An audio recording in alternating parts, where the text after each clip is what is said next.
بسم اللہ الرحمن الرحیم۔ یہ ٹاپک ہے حضرت ابراہیم علیہ السلام اور تعمیر بیت اللہ۔ فرمایا کہ یہ واقعہ کہ حضرت ابراہیم علیہ السلام نے بیت اللہ کی تعمیر فرمائی، یہ کوئی معمولی واقعہ نہیں ہے، بلکہ تاریخ انسانیت اور تاریخ ادیان کا عظیم الشان واقعہ ہے۔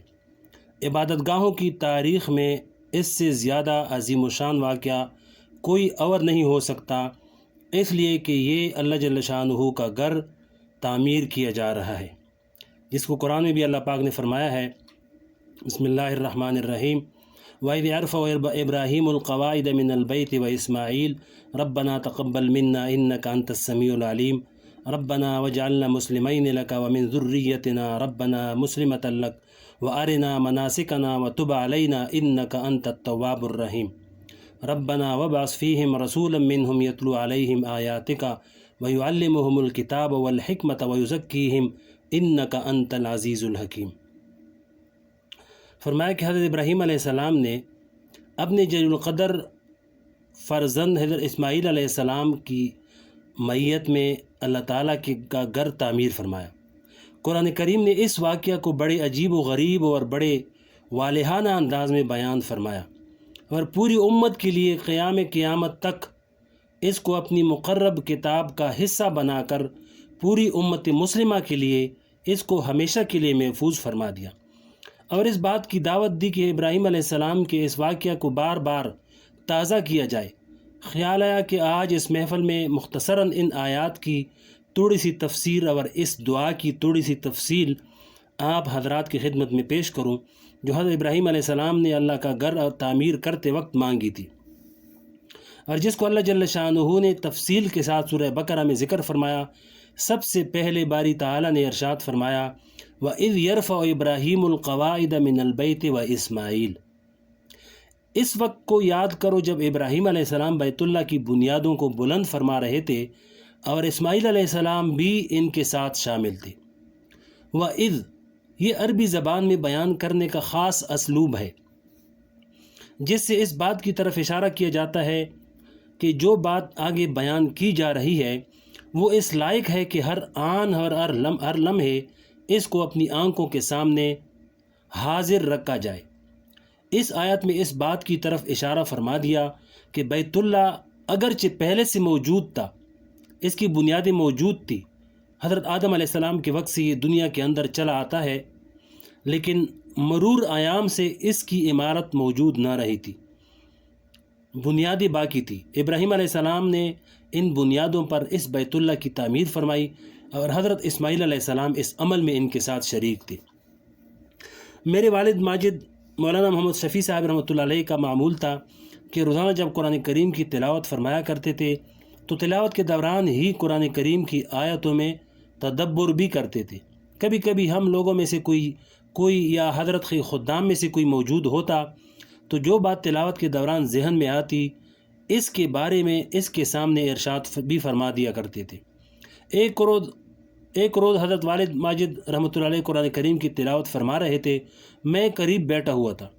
جب اس آیت پر پہنچے وَإِذْ يَرْفَعُ إِبْرَاهِيمُ الْقَوَاعِدَ مِنَ الْبَيْتِ وَإِسْمَاعِيلُ، تو تلاوت روک کر مجھ سے فرمایا کہ دیکھو، قرآن کریم کی اس آیت میں اللہ تبارک و تعالیٰ نے ایک عجیب اسلوب اختیار فرمایا۔ اللہ تعالیٰ یوں بھی فرما سکتے تھے وَإِذْ يَرْفَعُ إِبْرَاهِيمُ وَإِسْمَاعِيلُ الْقَوَاعِدَ مِنَ الْبَيْتِ، یعنی اس وقت یاد کرو کہ جب ابراہیم علیہ السلام اور اسماعیل علیہ السلام دونوں بیت اللہ کی بنیادیں اٹھا رہے تھے، لیکن اللہ تبارک و تعالیٰ نے اس طرح بیان نہیں فرمایا، بلکہ پہلے ابراہیم علیہ السلام کا نام لے کر جملہ مکمل کر دیا کہ اس وقت کو یاد کرو جب ابراہیم علیہ السلام بیت اللہ کی بنیادیں اٹھا رہے تھے، اور پھر بعد میں فرمایا کہ اسماعیل علیہ السلام بھی اس کے ساتھ تھے، یعنی اسماعیل علیہ السلام کا آخر میں علیحدہ ذکر فرمایا۔ والد صاحب نے فرمایا کہ حضرت اسماعیل علیہ السلام بھی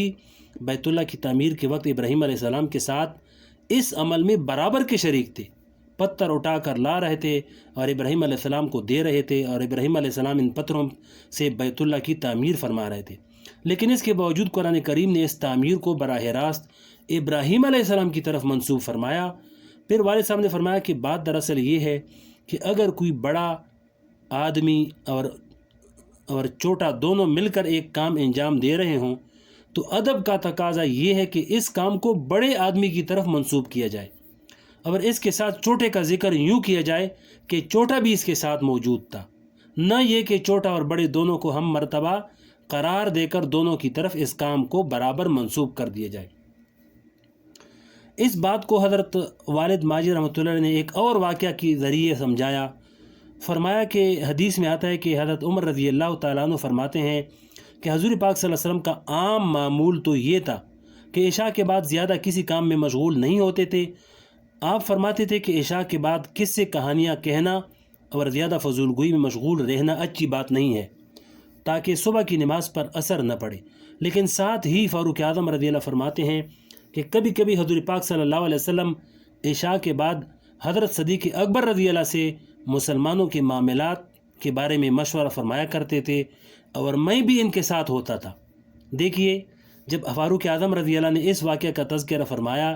تو یوں نہیں کہا کہ مجھ سے اور ابو بکر صدیق رضی اللہ سے مشورہ کیا کرتے تھے، بلکہ فرمایا کہ ابو بکر رضی اللہ سے مشورہ کرتے تھے، بلکہ فرمایا مشورہ کرتے اور میں بھی ان کے ساتھ ہوتا تھا۔ یہ ہے چھوٹے کا ادب کہ جب چھوٹا کسی بڑے کے ساتھ کوئی کام کر رہا ہو تو وہ کام اپنی طرف منسوب نہ کرے بلکہ بڑے کی طرف منسوب کرے کہ بڑے نے یہ کام کیا اور میں بھی ان کے ساتھ تھا۔ لہذا قرآن کریم نے بھی وہی اسلوب اختیار فرمایا کہ ابراہیم علیہ السلام بیت اللہ کی بنیادیں بلند کر رہے تھے اور اسماعیل علیہ السلام بھی ان کے ساتھ شامل تھے۔ یہاں تعمیر بیت اللہ کی اصل نسبت ابراہیم علیہ السلام کی طرف کی گئی اور اسماعیل علیہ السلام کو ان کے ساتھ شامل کیا گیا۔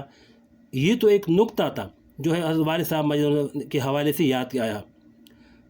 اس کے بعد تھوڑی سی تفصیل ہے، اس کو اگلے ویڈیو میں انشاءاللہ بتائیں گے۔